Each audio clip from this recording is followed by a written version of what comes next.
Ce journal vous est offert par le FPI, Fonds des promotions de l'industrie, votre partenaire privilégié pour la réussite de vos projets.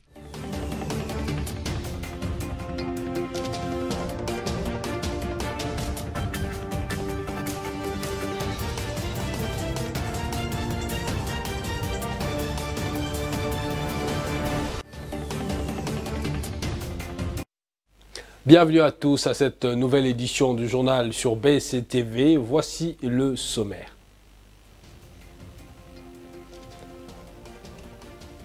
Le président de la République, Félix-Antoine Tshisekedi Tshilombo, a effectué une visite de 24 heures en République du Congo, précisément à Oyo. Félix Tshisekedi et Denis Sassou Nguesso ont réaffirmé les relations bilatérales entre la RDC et le Congo-Brazzaville. Dans le but de réfléchir sur les questions de la famille au contexte congolais et sur le mariage précoce, la ministre du Genre, Famille et Enfants, Mireille Massango, a adressé un message à l'occasion de la Journée internationale de la famille.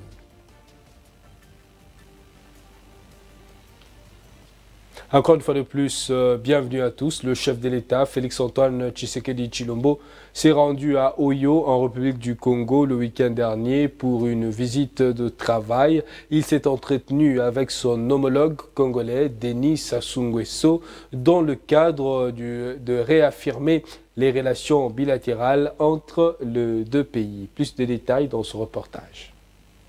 C'est en début des soirées, le samedi 13 mai, que le chef de l'État Félix-Antoine Tshisekedi Tshilombo est arrivé à Oyo, une ville située à 400 km au nord de Brazzaville, pour une visite officielle de travail de 24 heures. Le président Sassou Nguesso a lui-même fait le déplacement de l'aéroport d'Olombo pour accueillir son hôte des marques, Félix Tshisekedi, au pied d'avion. Après les honneurs militaires et les salutations de personnalités politiques des délégations officielles, les deux chefs d'État ont eu quelques minutes d'entretien au salon présidentiel avant de partager le même véhicule pour s'y rendre à la résidence temporaire du président Tshisekedi. Le séjour du chef de l'État à Oyo s'inscrit dans le cadre du raffermissement de relations bilatérales et d'amitié entre les deux pays voisins. Dimanche 14 mai, les deux présidents ont eu un entretien en tête-à-tête suivi d'une séance de travail élargie à leurs proches collaborateurs. Les échanges ont porté sur le sujet d'intérêt commun, la coopération bilatérale et la situation sécuritaire à l'est de la République démocratique du Congo. Le président Félix Tshisekedi a regagné Kinshasa l'après-midi du même dimanche. Et puis le Premier ministre Jean-Michel Sama Lukonde Kyenge a eu une séance de travail dans son cabinet avec quelques membres du gouvernement. Le chef de l'exécutif a donné au cours de cette réunion les orientations à différents projets portant sur la modernisation de principaux ports du pays. Le Premier ministre Jean-Michel Sama Lukonde a échangé à la primature avec le membre du gouvernement sur un certain nombre de questions liées au développement de ports dans la République démocratique du Congo et sur d'autres questions connexes. Le chef du gouvernement a donné des orientations claires sur la mise en œuvre de ces différents projets qui portent sur la modernisation des principaux ports du pays, à savoir Banana, ceux de la SCTP ou encore ceux de la SNCC. Au sortir de l'audience, le ministre des Transports, Voies, Communications et Désenclavement, Marc Kila, a confirmé que des options avaient été levées. Quant au déroulement des travaux de construction du port en eau profonde des Bananas par le DP-Hold, Marc Kila a indiqué en outre que la firme qatari effectue présentement des premiers travaux d'enrochement sur les sites, signalant que ces travaux ont été officiellement lancés depuis janvier 2022 par le chef de l'État Félix-Antoine Tshisekedi Tshilombo. Tout à fait autre chose à présent, le vice-premier ministre, ministre en charge de la fonction publique, Jean-Pierre Liaou, a procédé le week-end dernier au lancement de l'épreuve écrite du concours de recrutement de cadres et agents du ministère du numérique. Reportage. Et j'ai le plaisir donc de lancer ce jour le début du processus de dépôt de candidature. Après avoir annoncé le recrutement du personnel du secrétariat général du ministère du numérique, le vice-premier ministre en charge de la fonction publique Jean-Pierre Liaou, accompagné du ministre de tutelle Ebérande Kolengele, a procédé le dimanche 14 mai 2023 au lancement officiel du concours de recrutement des futurs agents administratifs du numérique. Bonne chance et que Dieu soit avec chacune et chacun d'entre vous. À l'IEC comme à l'ENA, le VPM Jean-Pierre Liaou a martelé sur le caractère impartial de ce concours de recrutement, donnant la chance à tous les jeunes de compétir à armes égales. Le président de la République nous a fixé les caps, nous a donné les orientations pour que nous puissions agir et agir vite sous la coordination du Premier ministre pour que désormais ces recrutements au sein de l'administration publique congolaise se fassent de manière qualitative. Nous sommes donc engagés dans le cadre d'un processus de rajeunissement qualitatif et compétitif. Qualitatif pour essayer d'aller vers des vraies compétences cachées dans notre pays. Compétitif parce que nous souhaitons accorder toutes les chances à tous les jeunes de la République.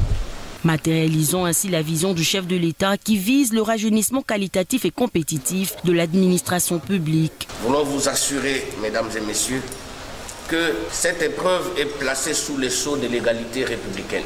Nous sommes là pour donner à chacun sa chance.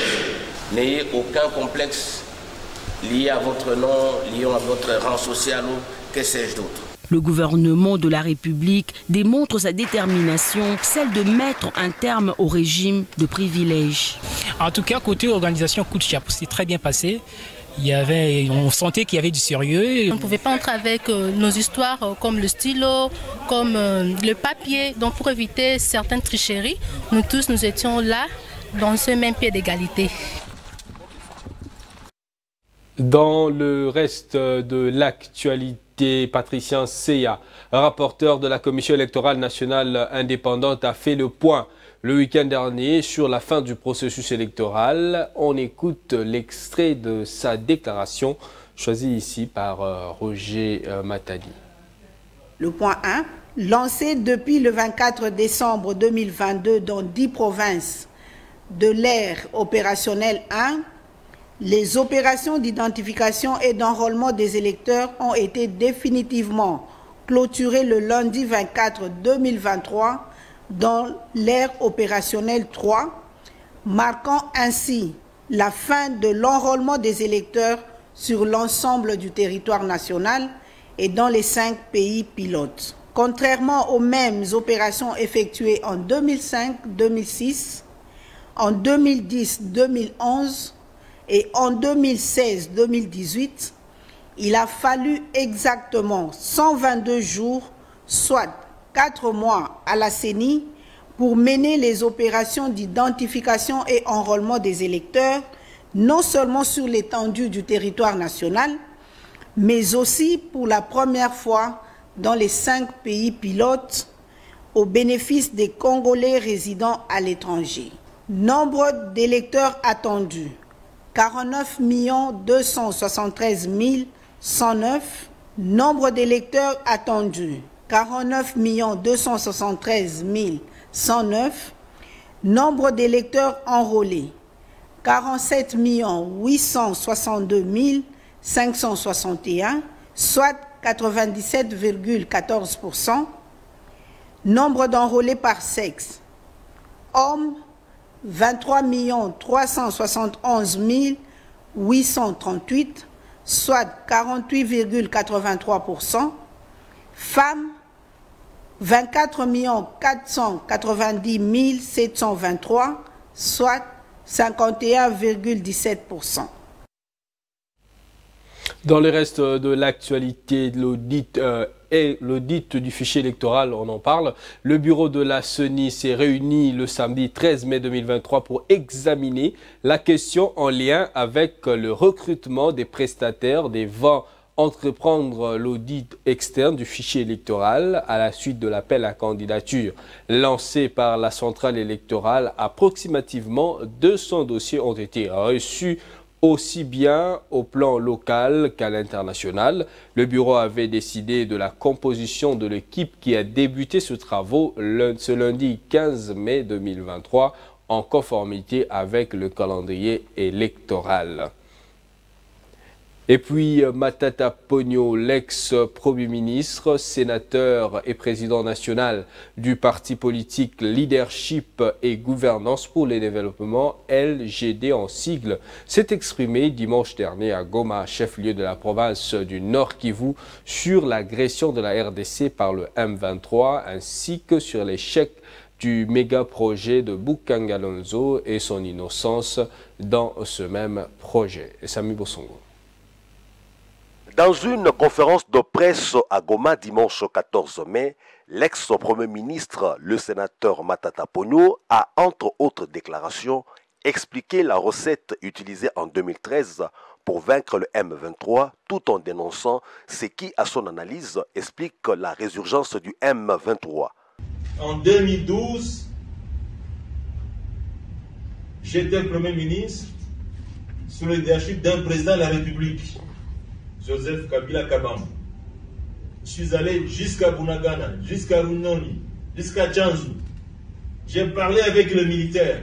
Nous avons pris en charge leurs desiderata en termes de gouvernance et de leadership. Une année après, nous avons chassé ces gens et ils sont rentrés chez eux. Et vous savez, c'est où? Ils sont rentrés chez eux. Et je suis arrivé sur la colline de Runyoni et on m'a montré la route par laquelle ils sont rentrés chez eux. Pourquoi ils sont rentrés encore aujourd'hui? Problème de leadership et de gouvernance. Donc, autant nous dénonçons l'agression, autant nous devons aussi dénoncer le déficit de leadership et de gouvernance. Il a aussi expliqué la débâcle du projet du parc agro-industriel de Bukangalonzo et son innocence dans ces dossiers. À l'occasion de la journée internationale de la famille, la ministre du Genre, Famille et Enfants, Mireille Massango Bibi Mouloko, a lancé un message dans le but de réfléchir sur les questions de la famille au contexte congolais et sur le mariage précoce. Suivez l'extrait de son discours. La commémoration de la journée internationale de la famille nous amène à réfléchir sur les enjeux de l'ère et la possibilité de mettre en place une politique nationale réactive en faveur de la famille afin de réduire les inégalités et la pauvreté. Pour cette année 2023, le thème international retenu est Tendance démographique et famille. En ce qui concerne la République démocratique du Congo, le gouvernement a retenu les thèmes la stabilité de la famille congolaise et enjeux démographiques. Chers compatriotes, la famille est la cellule de base d'une nation. De sa stabilité dépend le développement. C'est dans cette optique que la déclaration de Copenhague reconnaît la famille comme l'unité de base de la société, mais aussi son rôle dans le développement intégral de chaque nation. À ce titre, elle a droit à la protection de l'État et au soutien de tous. Cependant, tout changement démographique impacte la vie et le bien-être de la famille. Et la République démocratique du Congo n'échappe pas à cette réalité. C'était donc là la ministre du Genre, Famille et Enfants dans un propos recueilli par Yves Mayele. Mesdames, Messieurs, place au rappel de principaux titres de ce journal.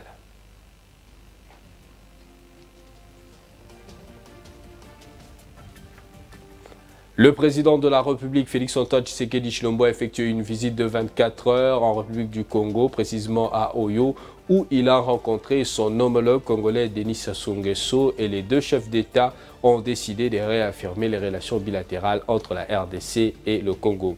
Dans le but de réfléchir sur les questions de la famille au contexte congolais et sur le mariage précoce, la ministre du Genre, Mireille Massengo, a adressé un message à l'occasion de la Journée internationale de la famille.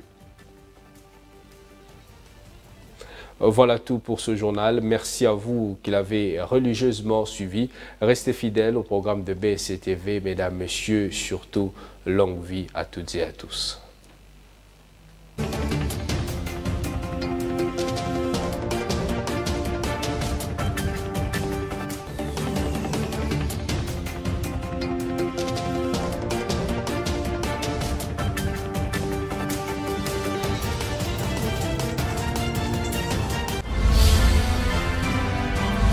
Ce journal vous a été offert par le FPI, Fonds de promotion de l'industrie, votre partenaire privilégié pour la réussite de vos projets.